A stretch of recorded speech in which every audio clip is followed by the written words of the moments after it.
Buenas noches a cada uno de ustedes. Estamos en otro tiempo devocional. El título de hoy es Cristianos en Nigeria, la batalla silenciosa por la fe. Y vamos a entregar este tiempo al Señor para que sea Él hablándonos el día de hoy. Amado Padre Celestial, te damos gracias por este nuevo inicio de semana, mi Dios.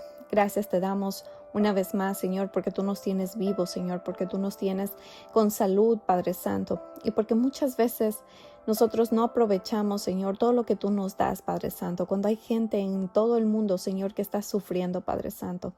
Ten piedad, Señor, de estos cristianos en Nigeria, Padre Santo, que están siendo amenazados cada día, Señor, con grupos radicalistas, Señor, que quieren destruirlos, Señor.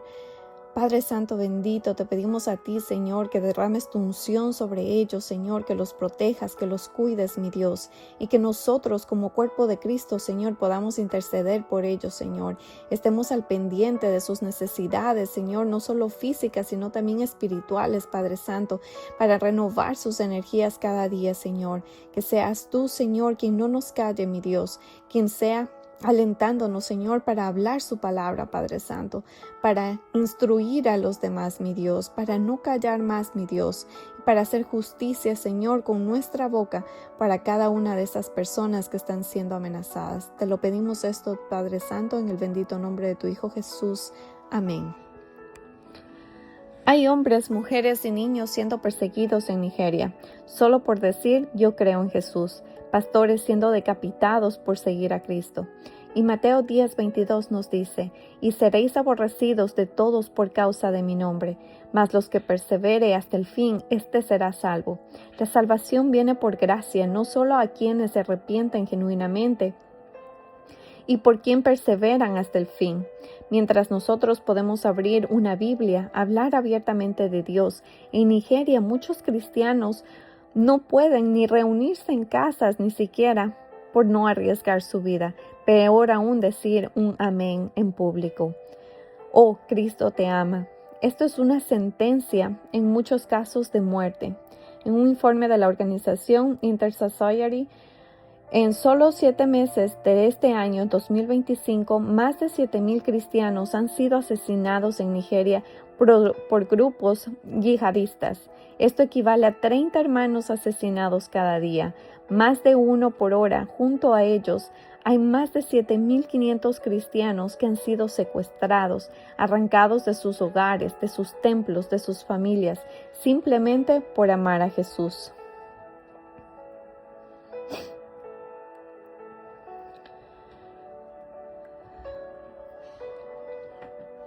Y vamos a ver aquí.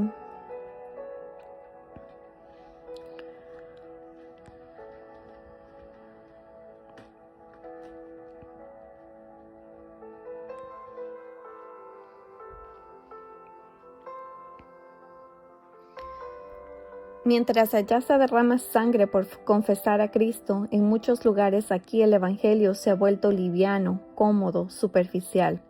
El pastor James Abdul Isa de la Iglesia Evangelista Edgua se fue secuestrado a finales de agosto. Su comunidad recogió una ofrenda para pagar el rescate, 5 millones de nairas, y aún así los terroristas lo ejecutaron. El pastor Friday Adehai de la Iglesia Cristiana Evangélica Fellowship of Nigeria regresaba de predicar un domingo y fue emboscado en la carretera por hombres armados. Él y un miembro de su iglesia fueron secuestrados.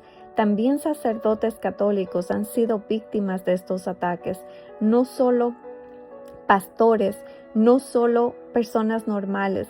Muchas personas que confiesan a Cristo están siendo arrebatadas sus vidas, secuestradas, violadas, maltratadas solo por su fe.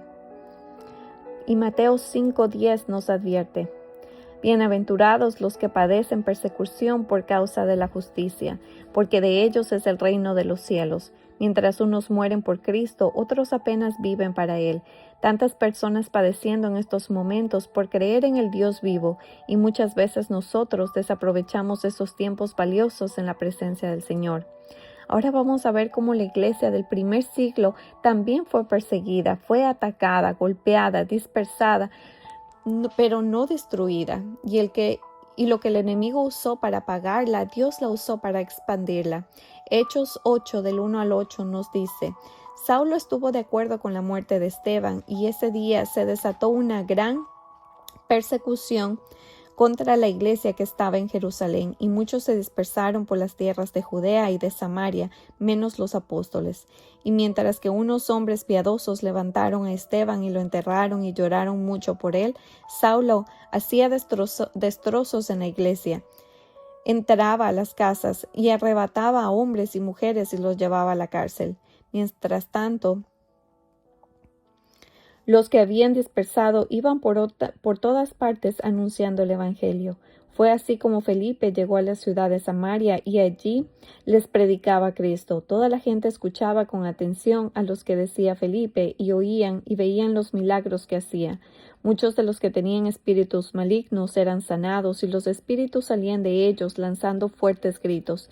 También muchos de los cojos y paralíticos quedaban sanos, y había una gran alegría en toda la ciudad. La gran persecución de Jerusalén fue el ataque más feroz del enemigo, porque quería destruir lo que Cristo había fundado. Pero lo que parecía una derrota fue el impulso divino para el mayor avivamiento de la historia. Cuando Esteban murió, cuando arrestaron a los creyentes, cuando los metían a las cárceles, el cielo no se quedó en silencio. Dios usó el dolor como catapulta, el llanto como semilla y la dispersión como estrategia para llevar el evangelio más lejos que nunca. Y así, hoy también pasa en Nigeria. Aunque la iglesia está siendo golpeada, Dios no ha perdido el control. Lo que los otros llaman tragedia, Dios lo está usando como fuego purificador, como cristol de fe, por la iglesia verdadera. Porque la iglesia verdadera no se apaga con las persecuciones, se purifica, no se debilita con el fuego, se refina. El diablo pensó que matando a Esteban iba a callar la voz del evangelio, por lo que hizo fue al contrario, fue a activar a Felipe, a Pedro, a Juan y a Pablo y a toda una generación de testigos. Y así como pasó en la primera iglesia, la sangre derramada en Nigeria no es en vano. Los templos destruidos se multiplicarán. Los que hoy lloran mañana predicarán con más poder. Y la iglesia perseguida será la antorcha que encenderá antorchas en el mundo. Así como dice el verso 4 de Hechos 8. Mientras tanto, los que habían dispersado iban por todas partes anunciando el evangelio. El evangelio pensó que los estaba dispersando, pero lo que en realidad hizo es plantar semillas en cada lugar, y así es hoy Dios. Está llevando una iglesia sin fronteras, una iglesia que no se queda en cuatro paredes, una iglesia digital, una iglesia valiente, llena del Espíritu Santo de Dios. No importa quién intente callarnos, no importa quién se burle, no importa quién nos persiga, la voz de Cristo no puede ser censurada.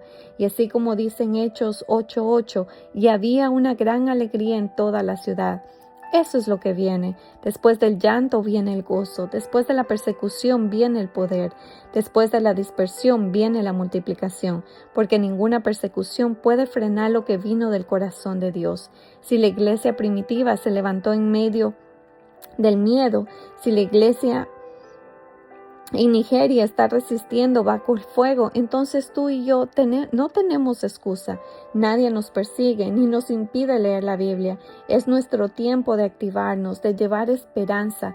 Dios está reclutando soldados, no simpatizantes. No está buscando aplausos, sino rodillas dobladas. No está buscando likes, sino lágrimas en el altar. Y hoy te está preguntando, ¿dónde estás tú, soldado del reino? ¿Estás militando? ¿Estás sirviendo al ejército de Dios? ¿Qué tipo de soldado eres? El tiempo de jugar al cristianismo ya se acabó. Es hora de avivarnos, es hora de predicar, es hora de llevar la palabra de Dios a los confines de la tierra.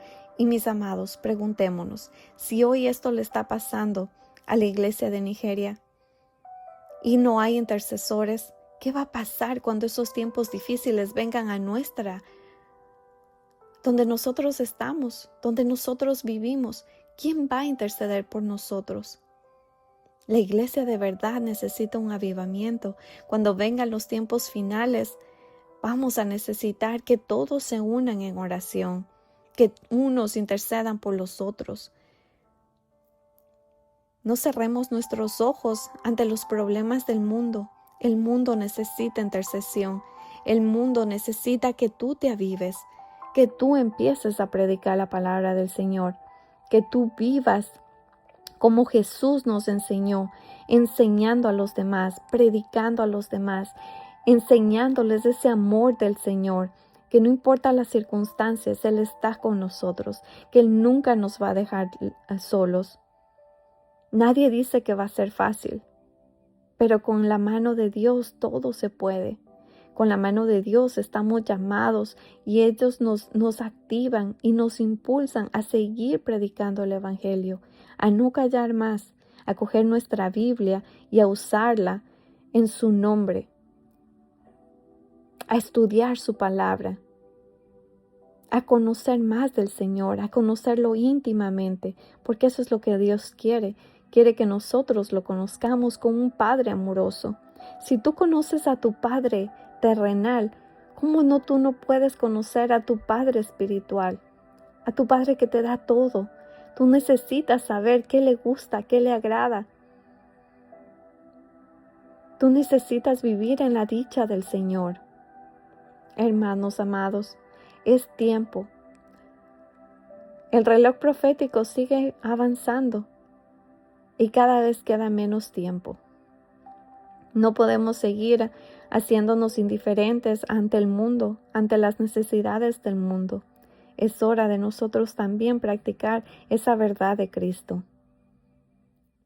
No se queden callados.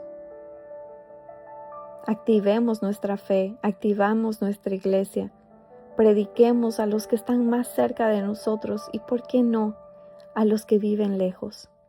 Que todo el mundo conozca el amor del Señor. Que cada uno conozca y viva el propósito para el que Dios nos ha llamado. Que cada uno de ustedes sea esa voz de trompeta que hable al mundo de un Dios verdadero, de un Dios de amor, de un Dios de paz. Eso es lo que quiere el Señor. No desaprovechemos estas oportunidades que ahorita tenemos, porque tal vez pronto no las vamos a tener y nosotros también vamos a ser restringidos de su palabra.